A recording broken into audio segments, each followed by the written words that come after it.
Welcome to Mixed Needs Mama podcast, where we talk about parenting mixed needs families, where we have neurodivergent and neurotypical children in the same household, building a family culture that honors God and every member in our family. We're so glad you're here today and have decided to spend some time with us.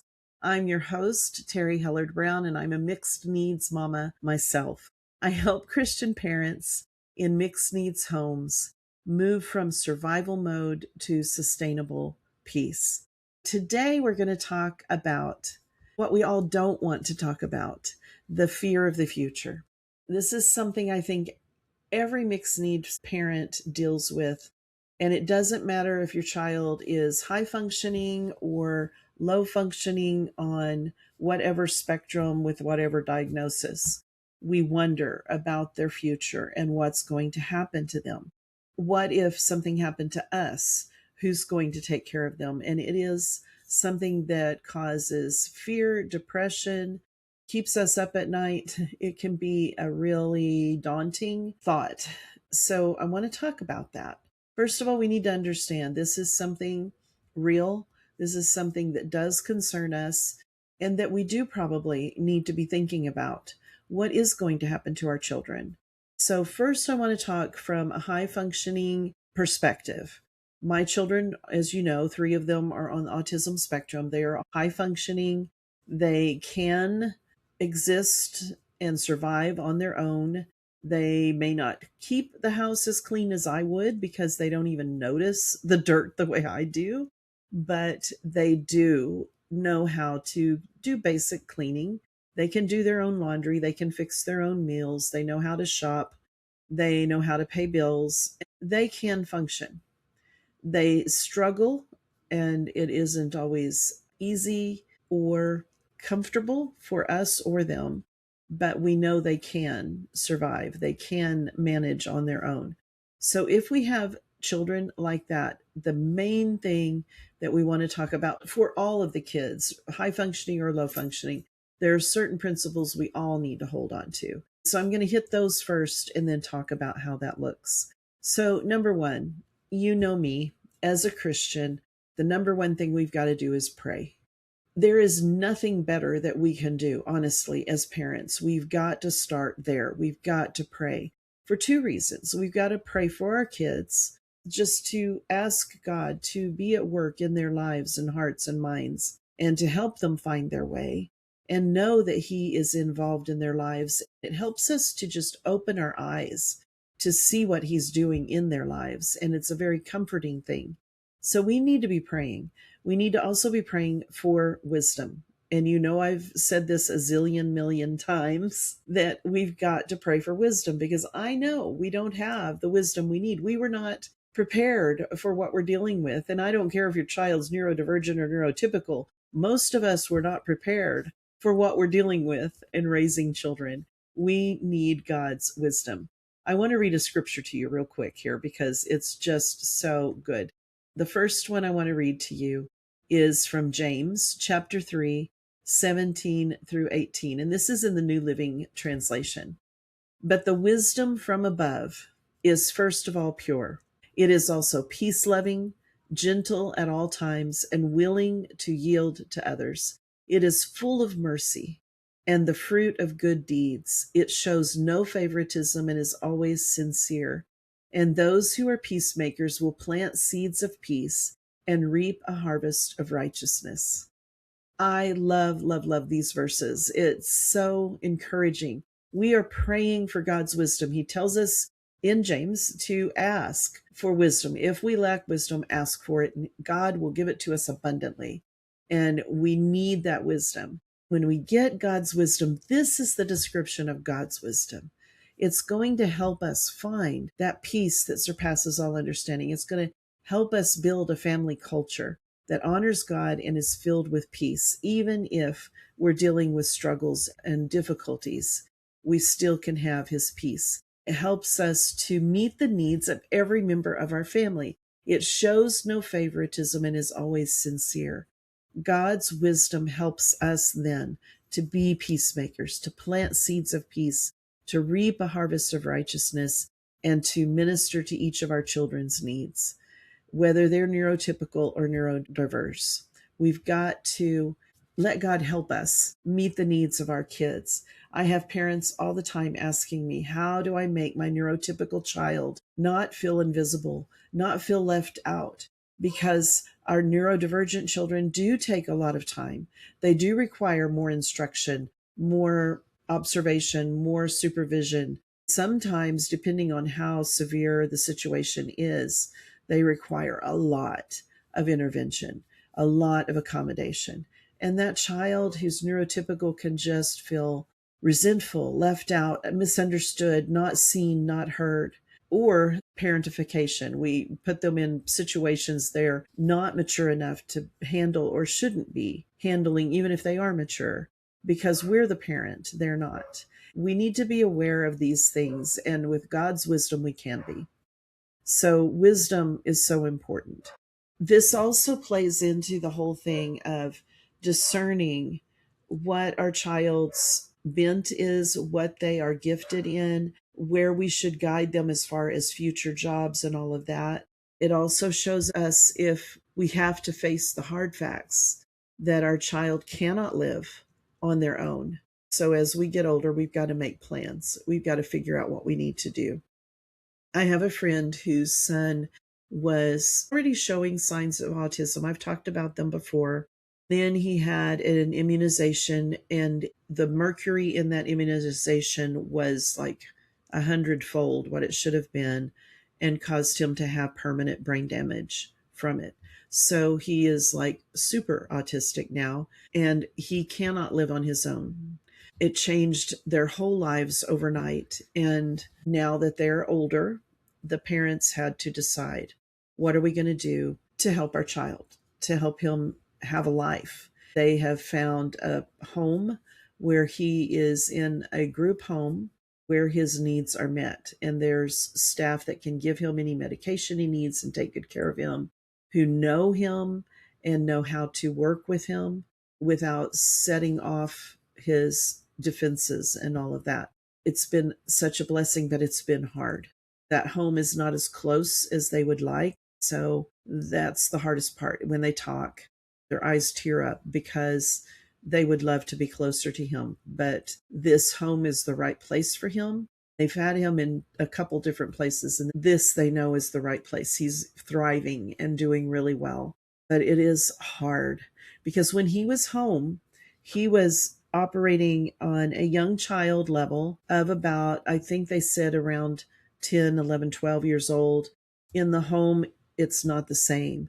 There's not as much direction. So he's operating more at like an age 6 or 7 instead of where he could be. So he is not reaching his potential that he could reach if he were in their home being seen with their small family. But it is the best they could do. And after a lot of prayer, they've come to realize this is the best thing. So I want to encourage you, if that's the place you're in, to seek the Lord and just know you've got to do what you've got to do for the best for your child. That doesn't mean you never see them and you don't care and you don't keep tabs on everything. They keep good tabs on everything that's happening in their son's life. They bring him home and see him as often as possible. But it is a challenge. It is a very hard decision. The other part of that is some I know I've talked to, they don't want their child pigeonholed. They don't want to get them tested because they don't want that diagnosis. Can I please encourage you? If you are suspicious that your child may have autism, get them tested. Early intervention can make the difference between them being verbal or nonverbal, from them being able to communicate well and learn socially, or being in their own mind and their own body and not interacting with people. I've seen it over and over and over again. Early intervention with autism especially is so important. So don't be afraid of the truth. Don't be afraid of the diagnosis. If the diagnosis is wrong, that will come to light. I had a nephew who was totally misdiagnosed. I saw him and I said, he's autistic. And they're like, no, they diagnosed him with schizophrenia. They had him on medication for schizophrenia as a young child, and it was causing him to be violent and destructive. And I was just like, no, if you've been around it, you can see it. And I'm like, they need to get him tested again. They need to get him in. And I understood his mom was bipolar. There were mental things going on in the family. So maybe they jumped to the wrong conclusion because of that. I don't know. When he was diagnosed correctly, he's a wonderful child. He's not violent. He'll talk your leg off about baseball. He knows everything about baseball. But he's one who has had to go into a group home as well. He has a job and he has a life, but he'll always live in a group home because he cannot function on his own alone. So we have to make those decisions. They're heartbreaking and they're hard, but we've got to make those decisions because we need to make sure our children are taken care of.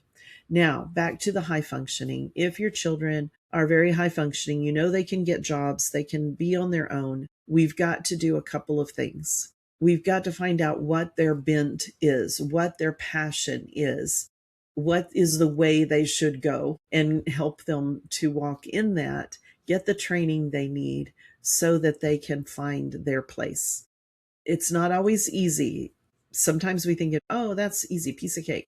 I'll just give you a couple personal examples here. My youngest son, he knows everything about history and geography.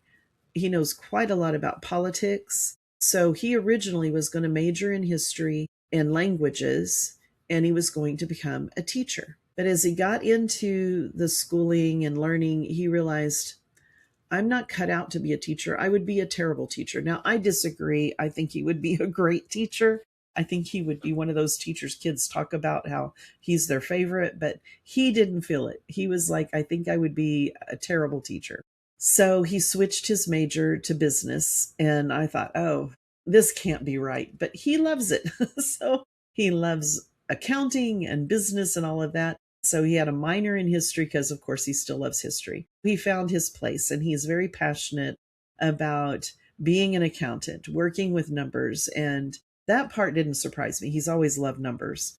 So he found his place and he's walking in it and he's trying to be independent, and it's stressing him out, but he's doing it. So that's really cool. Our older son is a mechanical mind. He sees things I don't see. He can figure out how things work and how things fit together. He loves to take things apart and understand how they work. He's just that kind of brain, engineering type of brain. He was really fascinated with welding and wanted to take welding, so we got him in classes for welding.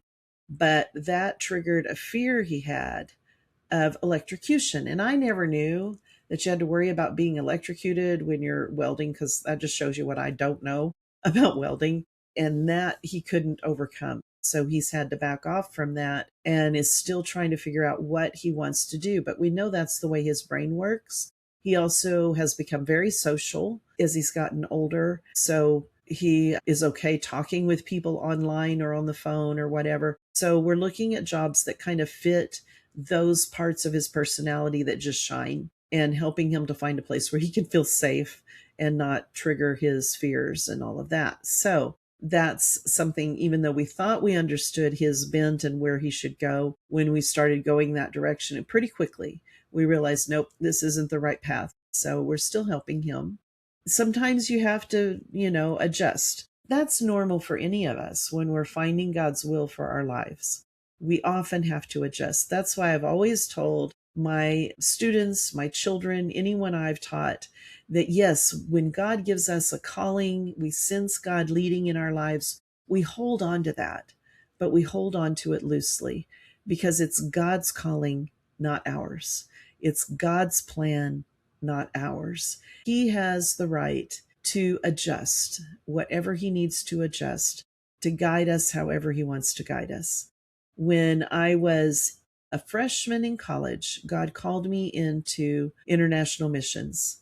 And I knew that's where I was headed at that point. Before then, I was planning to be in social work ministries And that was where I was going. I was majoring in social work. That was my passion. And it was like, boom, God just shifted everything. And then I thought, well, I'm going to go to South America because the missionaries I knew were from Venezuela. So I was looking at going to Venezuela. But when I was in fifth grade, I had written a huge country report that had like 25 small reports and made a whole little book. And I wrote about the Philippines. Then our church went on a trip to the Philippines. I usually didn't stay on Sunday nights because I would go back to college. But this Sunday, I decided I really want to stay for Sunday night service. I stayed and they were talking about this Philippine trip. And my heart started pounding out of my chest. And I knew I'm supposed to go to the Philippines. So I told them, I have no idea where the money's coming from. I'm a college student, but I think God wants me to go. Well, I was able to raise the money, was able to go. And when I got off that plane in the Philippines, I thought, I've come home. This is where I belong. I've always left a part of my heart in the Philippines. And I love the Filipino people. The Filipino language scares me. Tagalog is a rough language, man, but it's fun to sing it, but I can't speak it very well, but I love singing the songs. I learned a little Ilocano and a little bit of Pangasinan, but I love the Philippines and I love Asia. And all of a sudden I realized, oh, God isn't calling me to Venezuela. He's calling me to Asia. And as you know, if you've listened for very long on my podcasts, or read anything about my bio, we were missionaries in Taiwan for 15 years, and we had a huge group of Filipinos in our church, which was just so fun to me. Now we are in Thailand, and two of our partners are Filipino, so that's kind of cool too. It's always been a part of my life since I went on that trip. Asia is where God was leading me. The other part of that is I thought, well, I'll graduate from college. I'll go to seminary. I'll marry some guy in seminary. We'll go with the mission board from our denomination and we'll be on the field shortly after seminary. You know, you just assume that's the normal route. But God had a different plan. So I wound up marrying my best friend from college, and we wound up going to a different seminary that I had intended to go to. Then when we graduated, we had started having children while in seminary.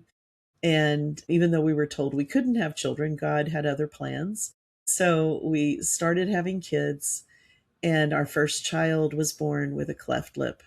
And our second child was born with a cleft lip and cleft palate. Well, our mission board will not appoint anyone who has any kind of birth defect because they're self-insured and they can't afford to pay for all those surgeries, because with clefts you have lots and lots of surgeries. So here we were, our mission board is saying no. And we were looking at other mission boards and we just felt like God was saying no. So we're like, okay, so what do we do with this calling? Because my husband had a really strong calling to Asia as well. So we just prayed and we served where God opened doors and learned a lot, made a lot of mistakes in the ministry you just do when you're young, and found our way. Then the opportunity dropped in our lap to go to Taiwan.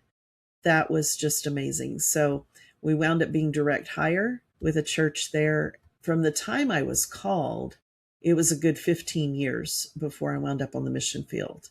Actually, the night that my husband finally graduated from seminary, we took off that night for Taiwan to meet with everyone from the church and see if they wanted us to come.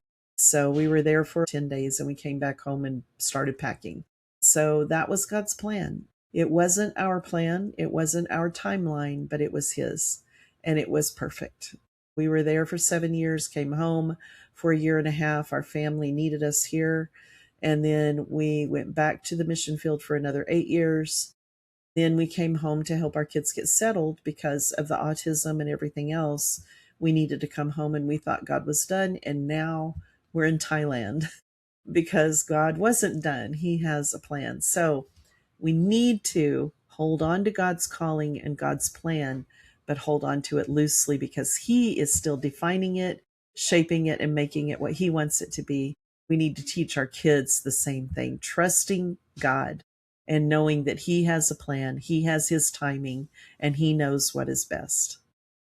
So when we find out our child's passion, we want to help them walk in that and grow in that, But we need to teach them that, to hold on loosely. Let God define it. Seek God constantly so that He can define what He's doing in their lives and to guide them. We can teach them to do that. The other thing, especially with high functioning autistic ADHD kids, is help them find their determination. We met a young woman early on when we first had our children diagnosed, and she was majoring in law in college. She had a boyfriend because she wanted to get married someday. She wanted to be normal as she could be. So she was determined to not let autism stop her from having all the things she wanted in life. So she fought her anxiety and her fears and her natural tendencies to not want to speak in public and all of those things, and chose a hard road for someone dealing with autism.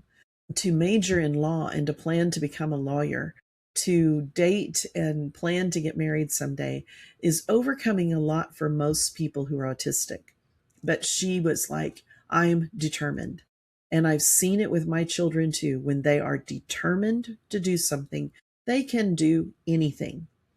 But if they're not determined, then anxiety can win. So we have to help them find that heart of determination and to walk in it and stand in it and be stubborn about it. Oh, if you have an ADHD kid or an autistic kid, they can be stubborn beyond measure, but they need to be stubborn in the right way, determined to do what they know they need to do and what they can do, and they're not going to let anything stop them.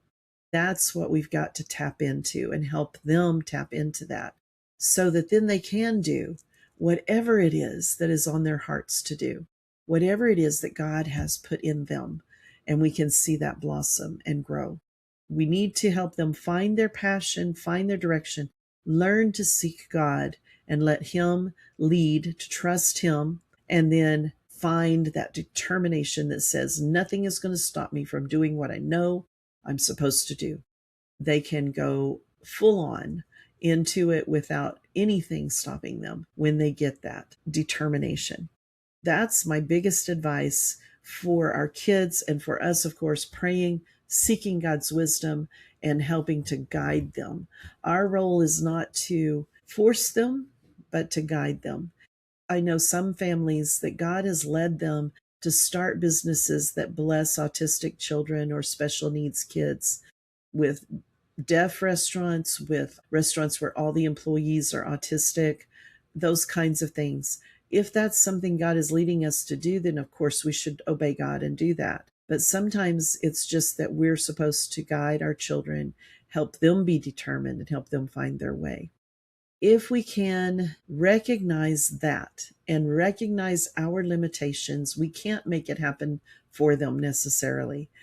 Then we have the energy and the bandwidth to still minister to our neurotypical child. They aren't going to feel as left out because we're doing the same thing with them, teaching them to pray, to trust God, to follow His leading, and to trust His timeline, and holding on to His vision loosely because He's still molding and shaping that. And then helping them to just walk with determination into what God is calling them to do. So those lessons can work for any child, but we especially need to help our high functioning autistic children to find their determination so that they can be unstoppable. I hope this encourages you and helps you. I have a lot of you asking me, how do I make sure my neurotypical child isn't left out? How do I help my child find their way? This is what I have found, and we are still in the process. Our kids are adults now, but they haven't totally found their niche, their way, what they're going to do. I would love for them to get married someday, and we need to talk about that sometime too, about how we can help them find social situations. I will give you a hint. The best thing is to find a good, solid church where they are welcomed into the young adult group, the youth group, Sunday school, whatever, and they can practice their social skills without fear. They can unmask a little bit without fear. Those kinds of things are out there. There are groups that can help them, even groups for autistic adults who want to find relationships they exist. So we'll talk about that on another episode, or you can ask about it in the comments and I'll try to give you the links to that. It's not hopeless. We can trust our God. He is a God of hope.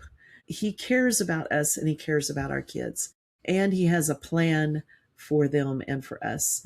I want to read one more scripture to you because this one always encourages me, and that is from Proverbs 31. God brings it back to my memory a lot. Verse 26 says, "She is clothed with strength and dignity, and she laughs without fear of the future. When she speaks, her words are wise, and she gives instructions with kindness." To me, this is what we need to be as mixed needs mamas. We need to be clothed with strength and dignity. We need to laugh without fear of the future. When we speak, we need to have wisdom and give instructions with kindness. To me, that's just the snapshot of what a mixed needs mama needs to be. And it challenges me all the time. How about you? Have you found peace in that way, laughing without fear of the future? That's where we need to be, but only with God's help can we achieve that. He's the one who's going to give us the peace and the guidance and the wisdom we need. I'm excited to see what God is going to do in our families. Thank you for joining me today, and God bless you and your family as you seek Him and seek His wisdom.